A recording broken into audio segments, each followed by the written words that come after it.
C'è un'altra aria, c'è un altro sole sulle colline di Medjugorje, un'altra luce sopra le case e tanta pace dentro le chiese e mille. Como nos dias da minha vida de semi-interna, quando triste e doente no grande pátio, repetia as palavras que sempre me fizeram renascer paz e alento no coração. A vida é tua embarcação, não é tua morada. Quando ainda pequenina, essas palavras me restituíam a coragem. Ainda agora, a despeito dos anos que apagam tantas impressões da piedade infantil, a imagem da embarcação enleva minha alma, ajudando-lhe a suportar o exílio. Não nos diz também a sabedoria que a vida é como uma nau que sulca as ondas agitadas e de cuja rápida passagem não fica nenhum vestígio? Quando penso tais coisas, minha alma submerge no infinito. Afigura-se-me que já abordo a praia da eternidade. Afigura-se-me receber os amplexos de Jesus. Creio avistar minha Mãe do Céu, que me vem ao encontro na companhia do papai, da mamãe, dos 4 anjinhos. Creio, afinal, gozar para sempre da verdadeira vida eterna em família. Spirito Santo, porta l'amore. Antes de ver a família congregada no lar paterno dos céus, devia ainda passar por muitas separações. No ano de minha admissão como filha da Santíssima Virgem, ela arrebatou-me minha querida Maria, único esteio de minha alma. Era Maria quem me guiava, consolava, ajudava a praticar a virtude. Era o meu único oráculo. Sem dúvida, Paulina já ficara muito antes dentro do meu coração, mas estava longe, bem longe de mim. Sofrera um martírio para me habituar a viver sem ela, por ver entre nós muros intransponíveis. Mas, afinal de contas, acabei aceitando a triste realidade. Paulina estava perdida para mim, quase mesmo como se estivesse morrido. Sempre me queria bem, rezava por mim, mas aos meus olhos, minha querida Paulina se tornara uma santa, que já não poderia compreender as coisas da terra e as misérias de sua pobre Teresa, se as conhecesse. Tê-lo-iam espantado e impedido de amar-me tanto. Por outro lado, ainda se quisera confidenciar-lhe meus pensamentos, como fazia nos missionetes, não teria possibilidade, porque os atendimentos no locutório eram somente para Maria.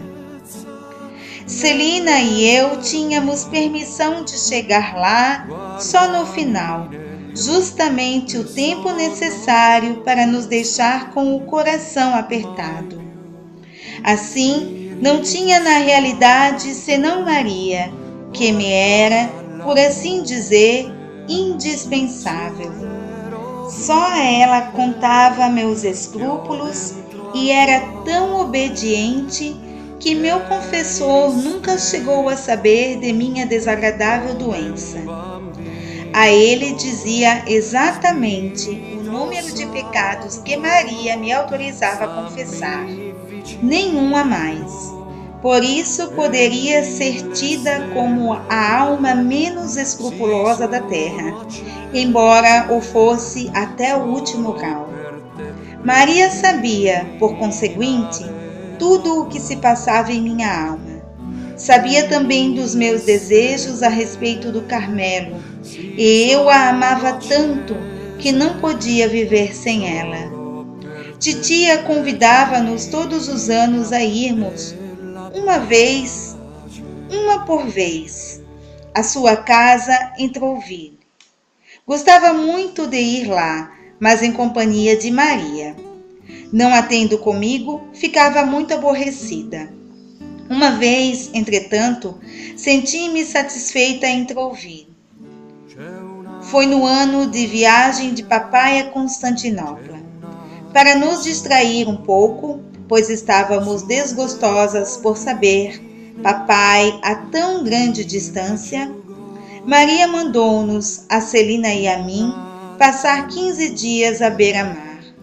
Tive ali muita distração, porque minha Celina estava comigo.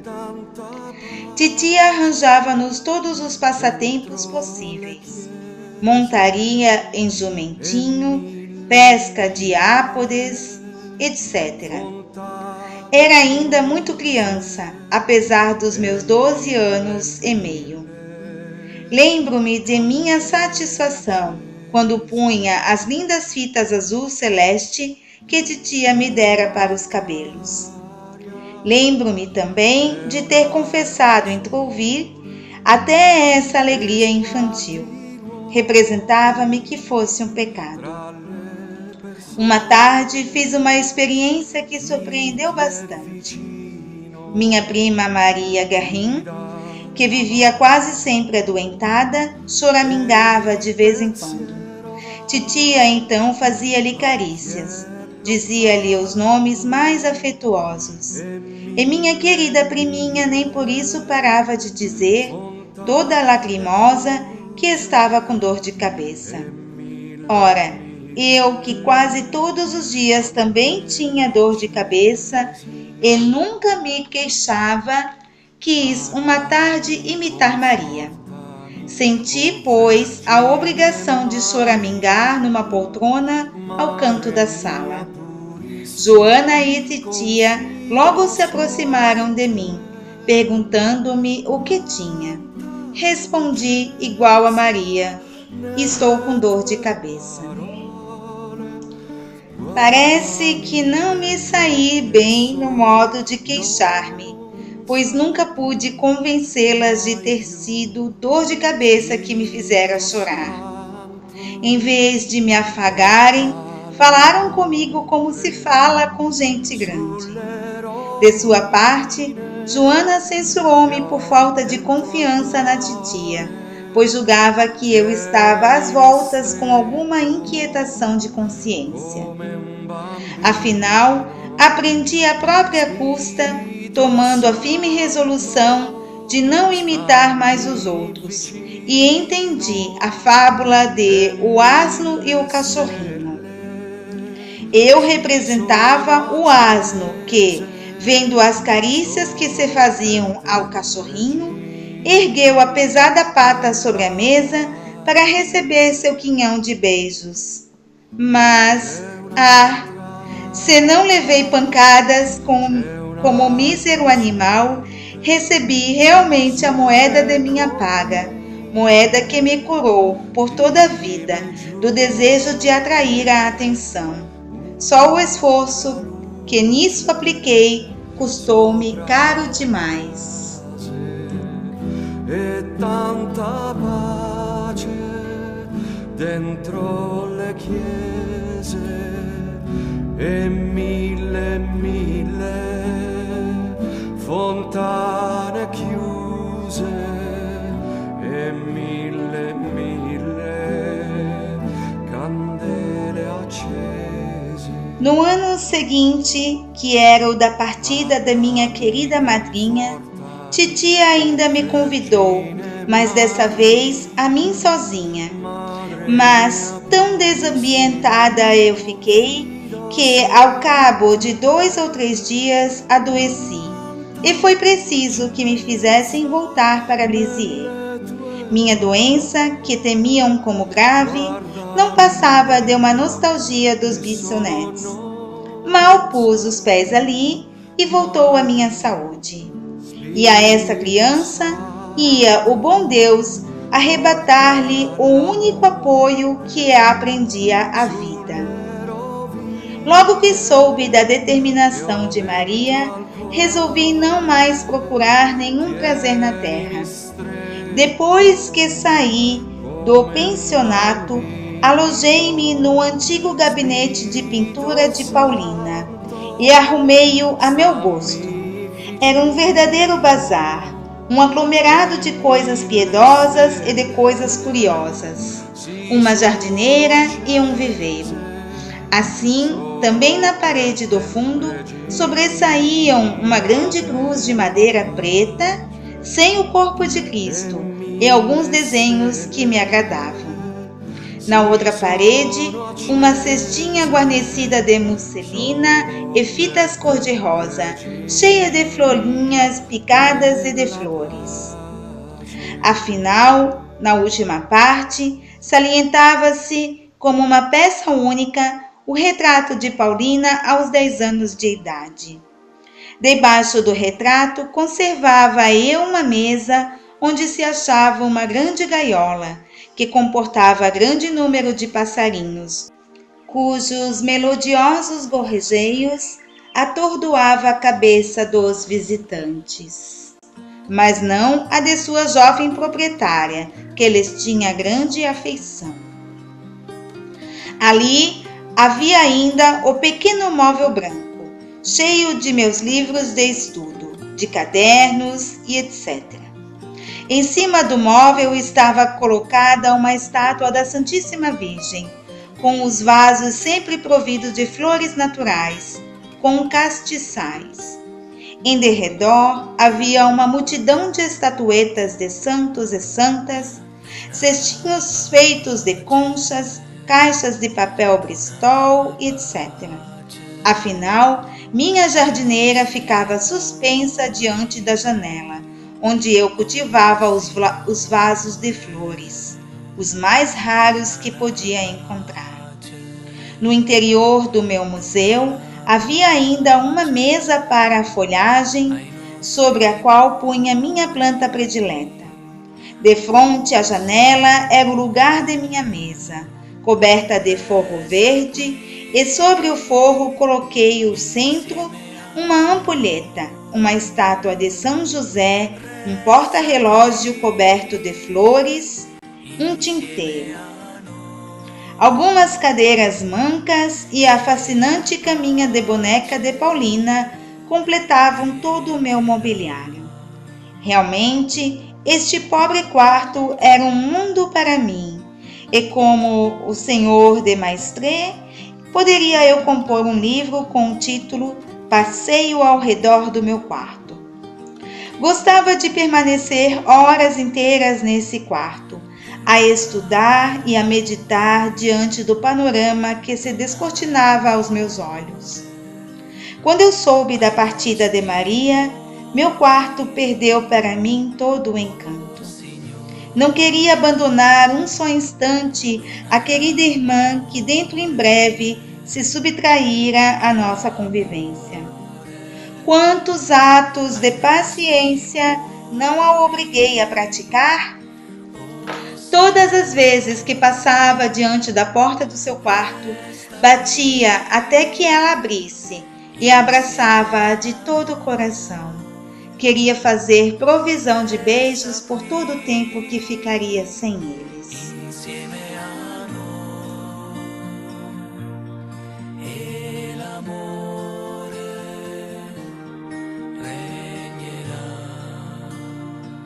Um mês antes da sua entrada no Carmelo, papai levou-nos a Alençon. Mas a viagem ficou longe de assemelhar-se à primeira, porque tudo se converteu em tristeza e amargura. Não poderia descrever as lágrimas que derramei junto ao túmulo de mamãe, por ter esquecido de levar um ramalhete de centáureas, colhidas para ela. Na verdade, eu ficava realmente triste com qualquer coisa. Era ao contrário de agora, pois o bom Deus concedeu-me a graça de não me abater com nenhuma coisa passageira. Quando me lembro do passado, minha alma transborda de gratidão, vendo os favores que recebi do céu. Em mim se operou tal mudança que já não sou reconhecível. Desejava realmente a graça de ter absoluto domínio sobre meus atos, de ser senhora e não escrava deles. Essas palavras da imitação de Cristo tocavam-me profundamente. Mas, por meus desejos, por assim dizer, devia adquirir essa inestimável graça. Não passava ainda de uma criança, que parecia não ter outra vontade senão a dos outros, levando as pessoas de Alisson a comentarem que era fraca de caráter.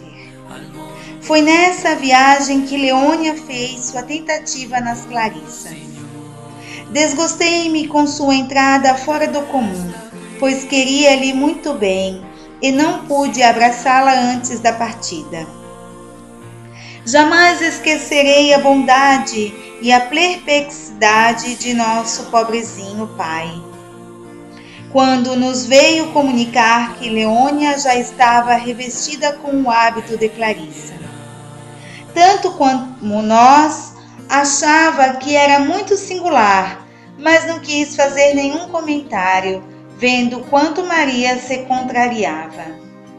Levou-nos ao convento, onde senti um aperto de coração como jamais o tivera à vista de um mosteiro. Em mim produziu uma impressão oposta à do Carmelo, onde tudo me dilatava a alma. A apresentação das religiosas também não me encantou e não me senti tentada a ficar entre elas. No entanto, nossa pobre Leônia tinha boa aparência em sua nova roupagem. Disse-nos que lhe fitássemos bem os olhos, porque já não tornaríamos a vê-los, uma vez que as Clarissas só se apresentam de olhos baixos.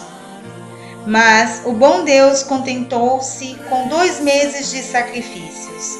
E Leônia tornou a mostrar-nos os seus olhos azuis, muitas vezes rasos de lágrimas. Quando deixei Alisson, julgava que ela permaneceria com as Clarissas, e por isso me afastei da tristonha rua da meia-lua com muita vontade de chorar.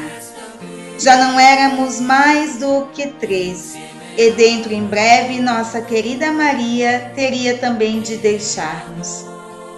15 de outubro foi o dia da separação. Da alegre e numerosa família dos Bissonets, só ficavam as 2 últimas filhas. As pombas tinham fugido do ninho paterno. As restantes quereriam, por sua vez, levantar voo atrás delas, mas as asas eram débeis demais para que pudessem levantar o voo. O bom Deus, que queria chamar a si a menor e a mais franzina de todas, apressou-se em desenvolver suas asas. Ele que se compraz em mostrar sua bondade e seu poder, lançando mão dos instrumentos menos dignos, houve por bem chamar-me a mim antes de Celina, indubitavelmente muito mais merecedora desse favor. Jesus, porém, sabia o quanto eu era fraca, e por esse motivo escondeu-me, como primeira, na fenda do rochedo. Quando Maria entrou para o Carmelo, era eu ainda muito escrupulosa. Já não podendo confiar-me a ela, voltei-me para o lado dos céus. Foi aos 4 anjinhos, meus predecessores lá no alto, que me dirigi com a ideia de que suas almas inocentes por não terem jamais conhecido inquietações nem temores, deviam compadecer-se de sua pobre maninha que sofria aqui na terra. Falava-lhes com ingenuidade de criança e fazia-lhes ver que, sendo a caçula da família, tinha sido sempre a mais estremecida, a mais contemplada com carinhos por parte de minhas irmãs, e que eles, por certo, também me teriam dado provas de afeição se tivessem continuado aqui na terra. Sua partida para o céu não me parecia motivo de me esquecerem. Pelo contrário, estando em condições de aurir nos tesouros divinos, neles poderiam buscar a paz para mim e mostrar-me, assim, que no céu a gente ainda sabe amar. A resposta não se fez esperar. A paz logo me inundou a alma com sua deliciosa exuberância e compreendi que, se era amada aqui na terra, também era lá no céu. Desde aquele momento, cresceu minha devoção para com os meus irmãozinhos. Gosto de entreter-me muitas vezes com eles, de falar-lhes das tristezas do exílio, do meu desejo de logo juntar-me a eles novamente na pátria.